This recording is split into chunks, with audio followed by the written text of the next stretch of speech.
Welcome to the Masculine Psychology Podcast, where we answer key questions in dating, relationships, success, and fulfillment, and explore the psychology of masculinity.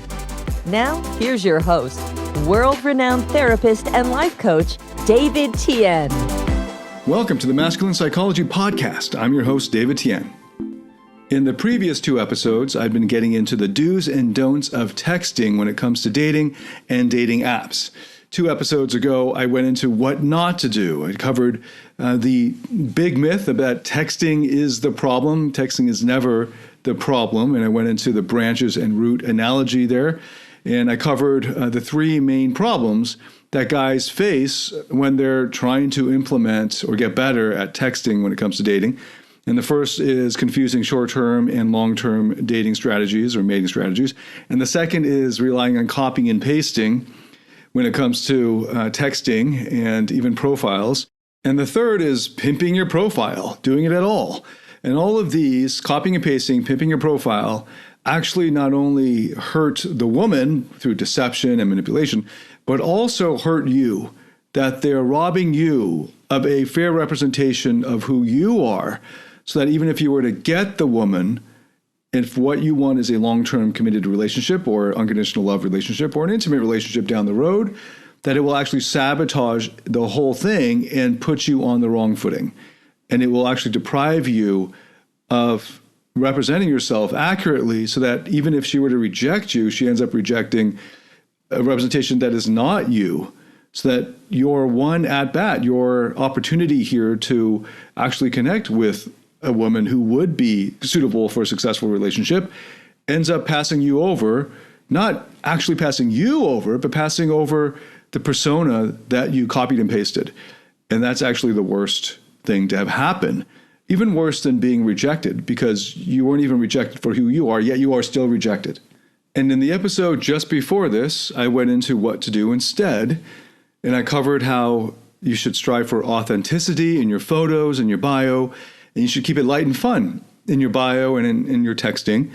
And I covered the inner game of Instagram, how it should be played for an audience of one. You should be making that Instagram account for you first and foremost, and not to pimp it out, present a certain effect for others.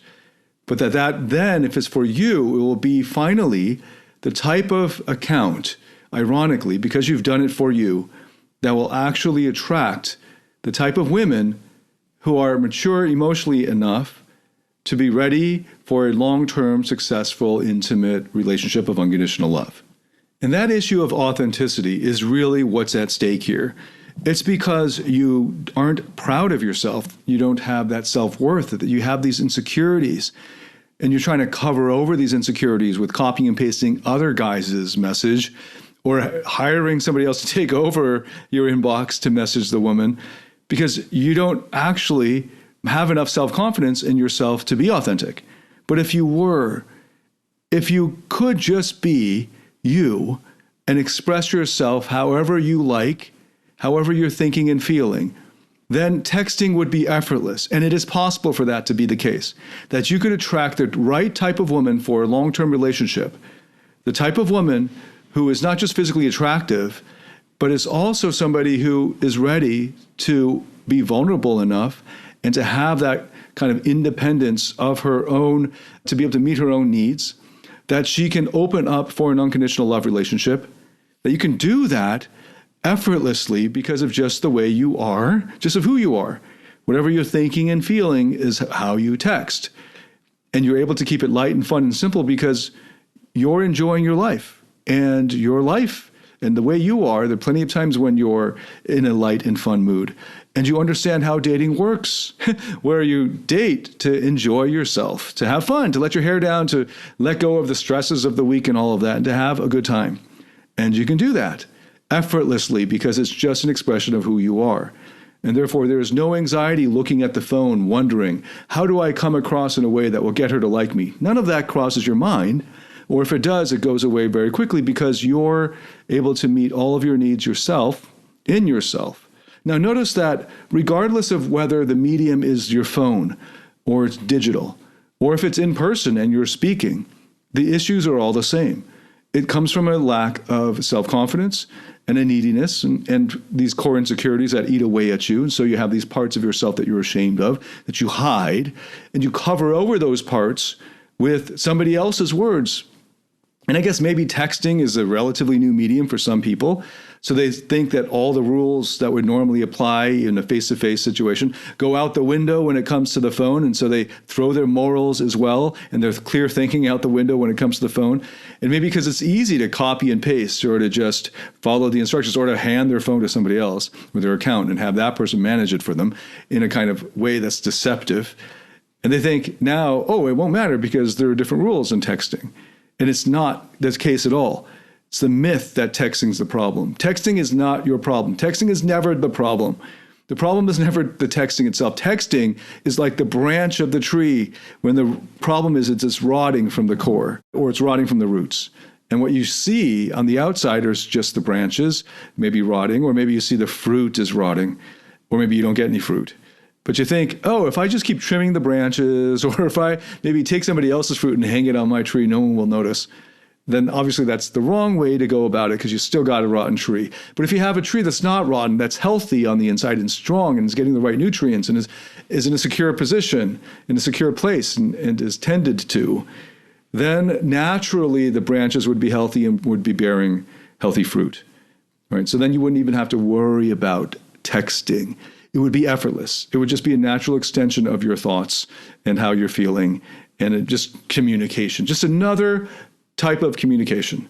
And that's how it is for guys who are secure in themselves, for guys who have accessed their true self, and guys who have learned how to meet their own needs. Men and women who have unburdened their vulnerable parts and are able to be there for their parts and meet their needs. When you're able to do that, texting is effortless. There is no anxiety around texting, and you're able to be authentic, not just in your texting, but also in your Instagram profile and in your expression of yourself through whatever medium, especially in-person conversations, face-to-face, because eventually you want it to go there, right? So eventually the buck will stop at some point, and you're going to have to step up. No matter how much you hand your phone over to somebody else to manage or copy and paste, you're eventually going to have to take over. And at that point, if you haven't gotten yourself sorted out in that sense of being able to meet your own needs far enough along in your therapeutic process, then it's just going to fall apart. The ruse will be up. And if you are far enough along in your therapeutic process and your therapeutic journey, you wouldn't want to deceive. It would actually totally undermine the whole point of the process of dating, of getting to know somebody. It would be a complete waste of time. And in fact, it would hurt not just her through your deception by copying, pasting, or having somebody else handle your inbox, but even more, it would hurt you because that one chance that you have with this woman, who, if she's an attractive woman, has a lot of suitors, you can just assume that, yeah, one chance you've now botched because you've misrepresented yourself. So that even if she were to reject you, she's rejecting you for not you. And so you've missed your opportunity to even put yourself out there. And if she doesn't reject you, then you've started your entire relationship on a deception and a misrepresentation. And now that's going to be eating away at you, and you're going to have to somehow get around that. And I'll tell you from experience, my own experience, and from a lot of guys who I know who were players before, it is very difficult, if not impossible, to get around that. That starting that relationship off on the wrong foot is very difficult to turn it around because already you have shown your colors, right? You've already started it off from a place of deception. So there's always going to be that voice in the back of your mind. Can I really trust this guy? Does he have the balls? Does he have the integrity? Does he have the courage to be a man of integrity? And so she might feel sorry for you because you were too much of a coward to put yourself out there, because you didn't believe that if you were just your authentic self, an authentic expression of how you are feeling and what you're thinking, that would be insufficient to attract her. And so you had somebody else handle your account, or you had to copy and paste. Well, then the whole thing calls your entire character into doubt. But instead, if you get this right, as I'm going to be describing here in 3 steps in this episode, if you get it right, then your texting will be effortless. There will be no anxiety around texting. And you can just come to your phone, message a woman however you think you should message her, whatever you're thinking. Just send it out there with no extra anxiety, no extra effort involved. Because it will just be an authentic expression of who you are and how you're thinking. Now, men who are successful in this way don't just say or do things differently from them versus the men who are so insecure that they have to copy and paste or hire somebody else to do their texting for them. Men who are successful in this therapeutic process actually think differently, and therefore they actually feel. They actually have different emotions. They actually have a different inner experience. Okay, so I'm going to be getting into how to become that. How can I get that for myself, that effortless texting? How can I reach that point? So I got 3 points for you, and they're kind of steps. So let's say 3 steps. And the first step is to think of your ideal woman. Okay, so this is the first half step. Your ideal woman. Think of that. It doesn't have to be too specific, but you just kind of get an idea of the type of woman that you would want to be in a relationship with. Think of that woman. What's she look like? That would be the first thing most guys think of. And you can also think of the superficial sort of stuff of, what career might she have? What kind of educational attainments or something like that. That's the sort of typical achiever kind of trauma. So they think about those things. And then you need a smart girl, like as if smart girls are rare or something. And then go deeper and think about her character. What type of morals would she have? What kind of moral values would she have? Would she be standing for? And this is going to be a lot tougher for most guys because most guys don't have any values. So they don't have any ground to stand on when they get cheated on. But you, if you've been a long time listener to this podcast, have thought about your values, what's important in life, what good is, what the right is, what evil is, and what the bad is. At least you have a preliminary start on that. So you have an idea of what she would stand for. What are her principles? Does she stand for compassion, empathy? Or is she mean?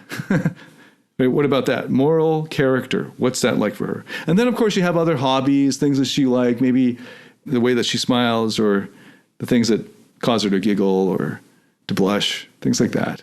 Or maybe how sexy she is or how sexual she is. What's your ideal woman like? Okay, so you get a good picture of that ideal woman. And if you really are going to do this exercise properly, I would ask you to pause the tape and really reflect 10 minutes or so and just sort of write it out in a brainstorm. And you can do that if you are self-disciplined enough to pause the tape and do that. But even then, you can kind of have an idea about it. So I'm just going to keep going. So you have this ideal woman. Great. Now think of this ideal woman's ideal man. What's this ideal woman's ideal man? What would he be like? What would she want in her ideal man? Now, you might picture a man and paint a portrait of a man who you don't like. And that might be somebody who's bought into the incel kind of subculture or somebody like that.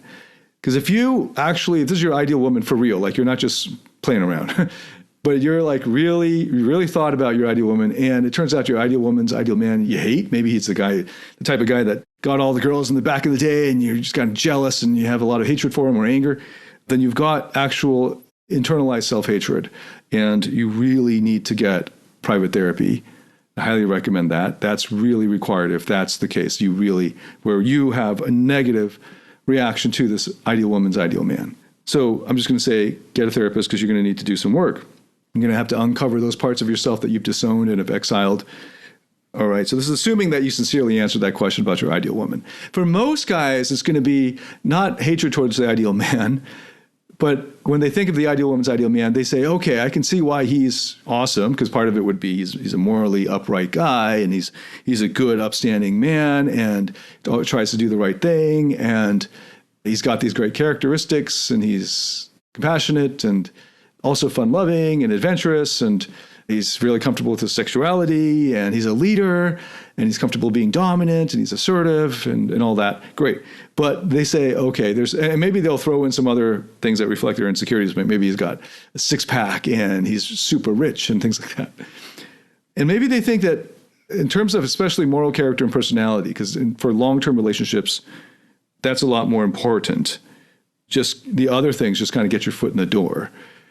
So these these personality traits, which, by the way, if you fill out the personality traits robustly enough, will determine what type of access to resources he eventually will have if he doesn't have them already. Because a part of that is persistence and independence, and kind of he'll stick to the task and have this kind of resilience and so on. Okay, so you're picturing that guy. And maybe your reaction isn't like an incel reaction where you hate him. And instead it's where you think, okay, I can see why he's admirable, but I'm not that guy. And that's an honest answer. Maybe you say, I'm not that guy. But notice that if you have, for real, this is your real ideal woman, that this ideal man is a potential for you, especially in terms of those personality traits. And notice that as you look at your ideal woman's ideal man, what comes up for you? And for some of you, it might be shame because you're not that guy. And notice the parts of you that are holding that shame. And those are the vulnerable parts of you that feel like they're not good enough, that feel like they're not worthy, that are holding these insecurities, and might have created or activated other parts of you that are trying to compensate for that shame by pleasing women, by achieving hard, by trying to get significance through your career or to becoming somebody. And I've made many episodes on examining that dynamic and examining those parts that try to achieve, to please. And some of them might be that you've developed a joker part in you that jokes around to try to deflect from your discomfort with yourself or your insecurities or from being bullied way back when. And whatever you're feeling that is not a feeling of, oh yeah, I recognize that in me, but instead, oh, that's not me, and I have some shame around that. Notice that those vulnerable parts need your attention. Before you can become that, your ideal woman's ideal man, you'll need to attend to your vulnerable parts that are triggered by that and are feeling shame that they aren't that, and they feel this lack of self-worth. And that's what that therapeutic process is for. I do that in my courses like Freedom U and Rock Solid Relationships. It's really important to address that in relationships. You could get into a relationship as an achiever and then only notice this sort of thing coming along after 6 months, when vulnerability really starts to matter and you start to trigger each other and your wounded, inner, disowned selves. And that's why I've included a sequence that will help you do this over multiple weeks in the Rock Solid Relationships course. But you can also do it through private therapy.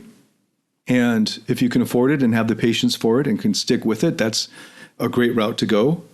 I actually have a private practice, and at the moment, I don't have any openings, but if that's something you're interested in, you can check it out on my website and follow up and see if there are any openings.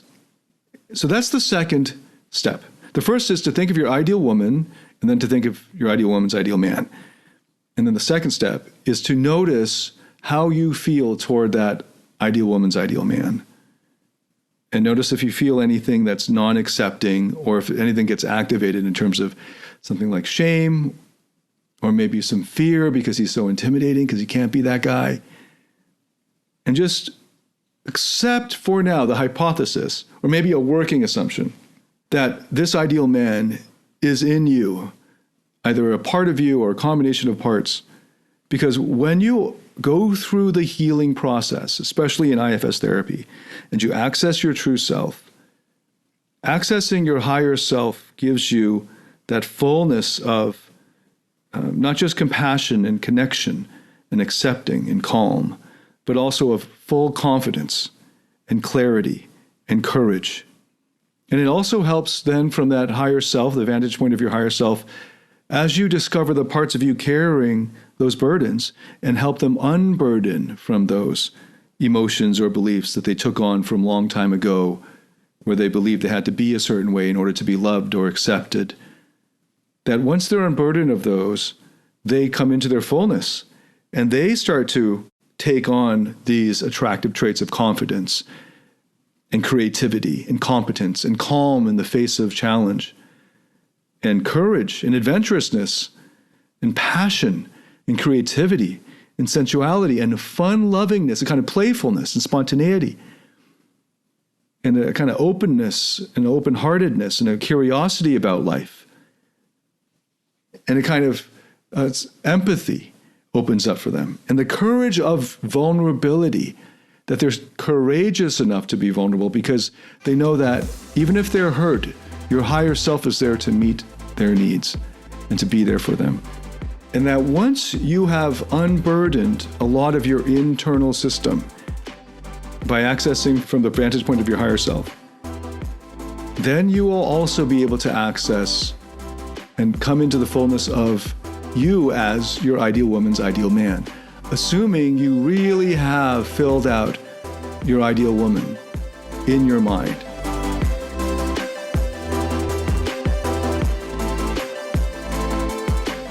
Do you struggle in your interactions with women or in your intimate relationship? Are fear, shame, or neediness sabotaging your relationships or attractiveness? In my Platinum Partnership Program, you'll discover how to transform your psychological issues, improve your success with women, and uncover your true self. Get access to all my current and future online courses by applying for the Platinum Partnership today at davidtianphd.com/platinum. And a lot of guys, because they're coming from their own insecurities and their neuroticisms, they think that their ideal woman is a certain way.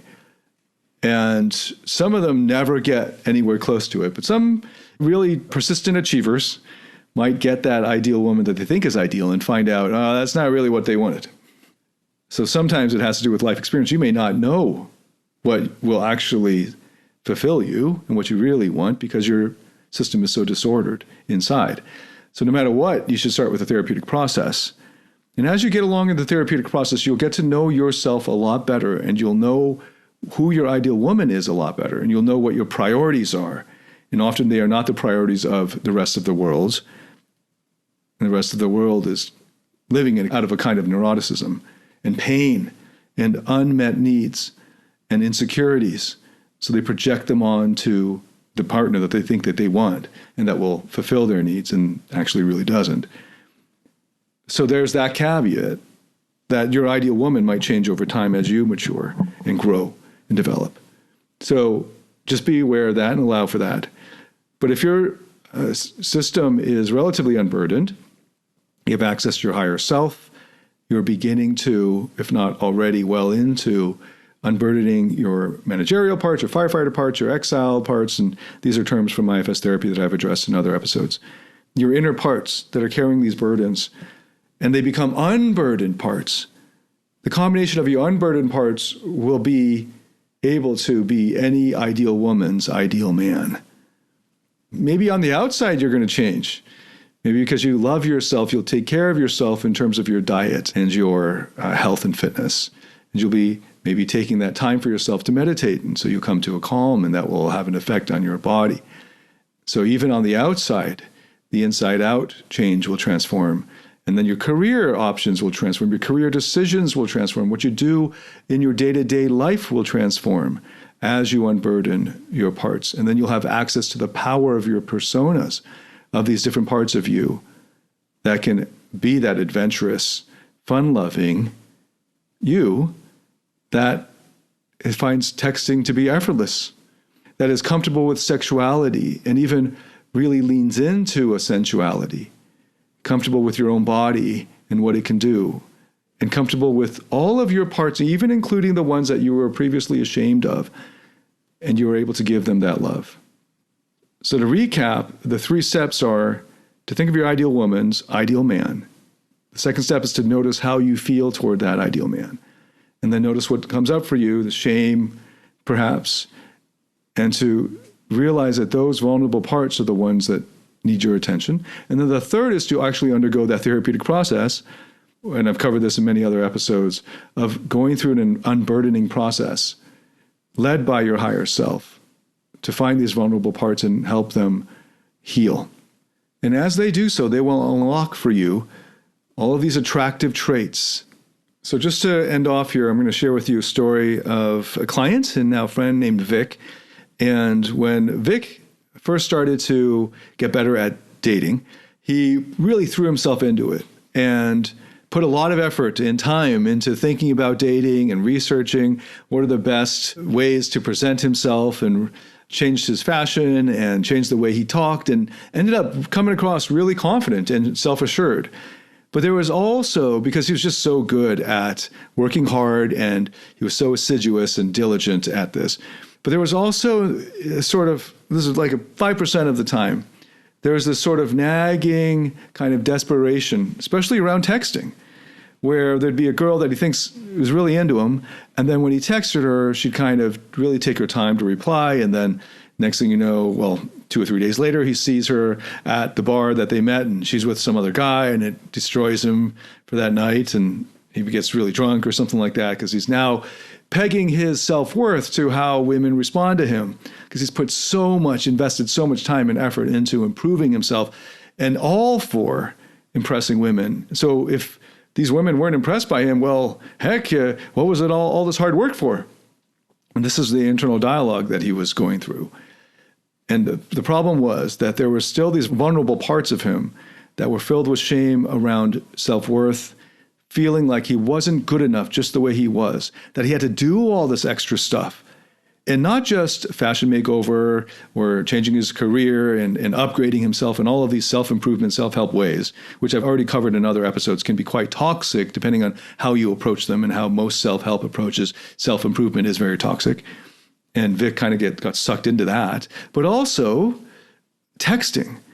Because even all of this extra effort thinking about what to text her, looking for the hacks, the gimmicks, the best first text, all of this extra effort actually did the opposite. It undermined the right mindset. It actually gave him this over-invested mindset where he was now just over-investing because he didn't think he was good enough just the way he was. So he had to go and learn all this other extra stuff about texting and put in all this extra effort into texting so that sometimes it worked.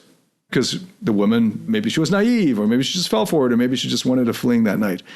But then when the women that he really wanted, that he was really hoping would follow up with him, didn't. And it destroyed him because he put all of this extra effort into presenting this front that wasn't really him. So eventually he just dropped it all. And I guided him through just breaking that down. Stop doing this stuff that used to work for you because it only worked for you in the short or medium term, and it's not working for you in the long term, and you want the long term. You want a relationship. You don't want just a bunch of hookups, because the hookups never went very far.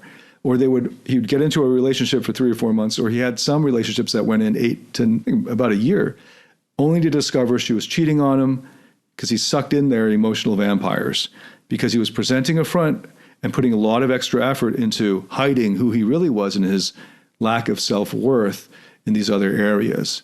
So instead, he learned to become happy with himself and to give love to himself and accessing his higher self and unburdening his parts. And as a result, his whole entire career transformed, and he was doing something he really loved.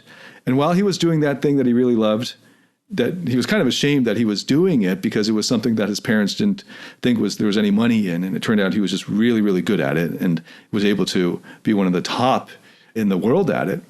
And while he was doing that, he met a woman that naturally, as a result of that, and then they just tried to present himself as authentically as he could. This is what I'm into and this is what I like, and take it or leave it. And she took it. And now they are happily married. And they've started a family. And it's a beautiful thing to witness that when you drop the facade, when you stop trying so hard, when you stop trying to figure out the best text and you just say what you mean or what you want to say or however you're feeling at that time, because you've already given love to yourself and you're happy with yourself and you don't need somebody else to tell you you're good enough, and you can just be authentic then you don't need anybody to tell you what to text. You just text however you feel like texting and saying whatever you want to say. And it's the same advice that I give to guys when it comes to them asking, what should I say in person? Just because you change the medium from face-to-face to a texting machine, which is your phone or some other digital interface, it just moves it to a different medium. And sure, now you got to figure out what emojis are and learn how to use GIFs and things like that. But those are just different types of communication. The inner game of it, what you're feeling and thinking, still drive the thing. So if you're copying and pasting, you're actually just doing the same thing where you're memorizing pickup lines and spitting them out and then wondering why real women aren't responding. And right now, maybe women might be naive because the technology might be still relatively new, but they'll figure it out pretty quick if they haven't already by the time you hear this. And I'll tell you this, guaranteed, all of the emotionally mature women who are ready for a secure, successful, long-term, intimate, passionate relationship of unconditional love can see through all of the bullshit of you pimping your profile, of you copying and pasting gimmicky posts, or copying and pasting gimmicky texts, right? Or the cheat codes. They can see through all of that. And they're either just passing you by, or maybe they're shaking your heads, taking pity on you. But in either case, you're not getting attraction out of that. So stop all of that game playing on text and just access your light and fun. Keep it simple. Right? Accessing your light and fun parts, because you got those. And the more of that therapeutic process you go through, the more you will be able to unlock and unburden those parts that are naturally playful and spontaneous and adventurous and assertive and dominant and sexy and courageous and self-confident. You have all of that in you. It's just part of being you. It's part of being human. And it's part of your higher self. And it's part of our very exiles, because we have these qualities already, many of them as children. And without shame, you then come into being comfortable with your sexuality, because it's just natural, and becoming confident and courageous, right? Because you know that you got this and you can handle it. You can handle these challenges because your higher self is there. All of that is available within you if you go through the therapeutic process. Again, I've got courses that will lead you through it. You can also do it through private therapy. I recommend therapy for everybody. And go check those out. Check out the online courses. And also you can go to the IFS directory and look for an IFS therapist. It's the style or approach I'd recommend the most. You can find an IFS therapist around your time zone. You can also check out my website and see if the therapeutic coaching, my private practice link is up there or not. And if it's up there, then we might have some room in the schedule for you. But you can write to support at auratransformation.org to find out more. Or you can just go to our website and just fill out the contact form. I hope to hear from you and let me know what you thought about this podcast. If this was meaningful to you, please share it. I just want to mention again who this is not for.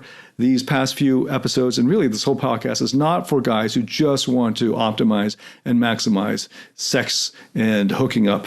I totally get the motivation behind that, but that's a different motivation. And this is for those who want to have fun, for sure, and want to experience passion and a lot of great sex, but also as a priority, want to find and create a successful, intimate, long-term relationship of unconditional love. And if that's you, and if you know other people who are into that, who are looking for that, then share this with them and rate this podcast on Apple Podcasts and let me know what you thought of this episode. I'd love to get your feedback. And thanks so much for all the engagement and feedback on the previous episodes. And I hope to hear from you soon. Thank you so much. Thanks for listening. David Tian, signing out.